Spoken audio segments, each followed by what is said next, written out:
Okay, we're gonna go through this question here. You install 9 number 4 TW copper, 600 volt conductors in a conduit. According to the code, what is the maximum ampacity of each conductor? So let's start with that part of the question. We're dealing with number 4, copper, and they're being run through a conduit.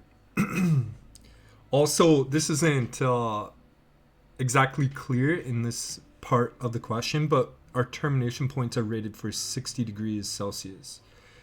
So that means we gotta, when we go and find our ampacity, we gotta make sure that we use a 60-degree column because our equipment that we're terminating the conductors to is only rated for 60 degrees. So again, we choose the lowest common denominator temperature rating. So first thing we want to do is, because we're dealing with copper and in a conduit, we know that we got to go to table 2. So table 2 gives us the allowable ampacities of copper conductors through a raceway. That's exactly what we need, and remember we're using 60 degrees Celsius. And we got number 4. So number 4 at 60 degrees Celsius insulation rating is rated for 70. So we'll write that down here, 70 amps. But you'll notice that we got 9 of them running through a particular conduit. So whenever we have more than 3, as outlined in the heading of this table here, not more than 3 insulated copper conductors, we need to derate the ampacity of that conductor. So we are going to scroll down to table 5C. So 5A is going to give us a correction factor for temperature and ampacity. Table B for conductors run in free air, and table C for conductors run through conduit. So that's exactly what we want. Because we're dealing with 9 of them, we're going to be in this row here. And we got to derate that 70 amps to 70% of that.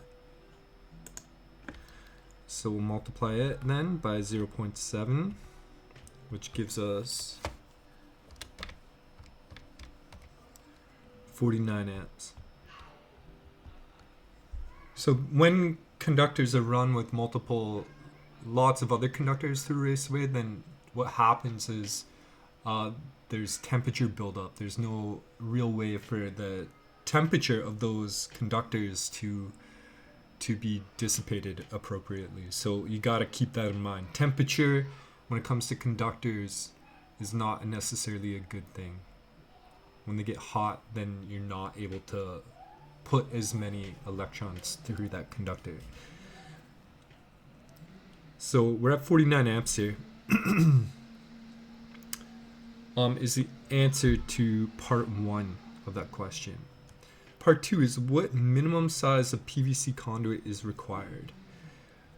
So whenever we're dealing with conduit size, if we have all the same conductor type as in this question here, they're all number 4 TW, then we're able to simply use table 6. What we got to do though is, table 6 is made up of multiple subtables, is we need to find the appropriate table for TW.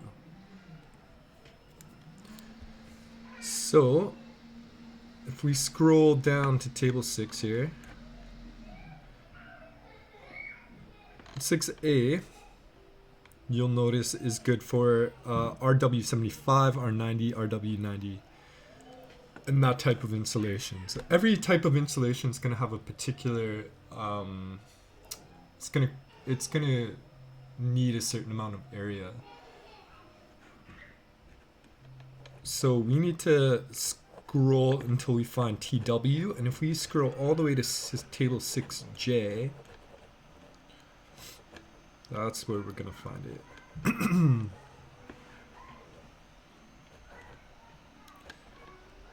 Alright, so we're looking at 600 volt thermoplastic insulated conductors type TW. And let's verify that that's correct. So TW 600 volt, we're in good shape. So we're going to use that table there. All we got to do is cross-reference our number 4 until we get to the number that is going to be accommodate 9 conductors. So we got to go all the way to trade size 53. So trade size 53 is going to be